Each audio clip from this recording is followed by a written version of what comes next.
তোমার সাথে রোজা অবস্থায় কেউ যদি ঝগড়া করে, তোমারে যদি মন্দ কিছু বলে, গালি দেয়, তুমি বলে দিও ভাইয়া আমি রোজাদার। রোজাদার গালি দেয় না,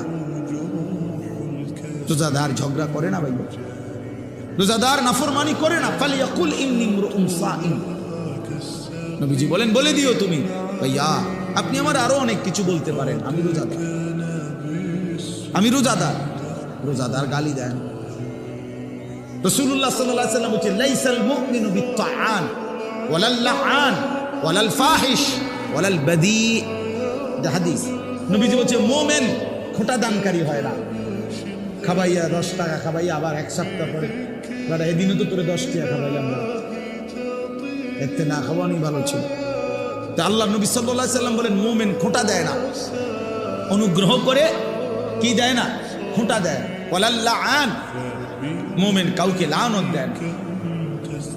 ওয়ালাল ফাহিশ, মুমিন অশ্লীল কথা বলে না।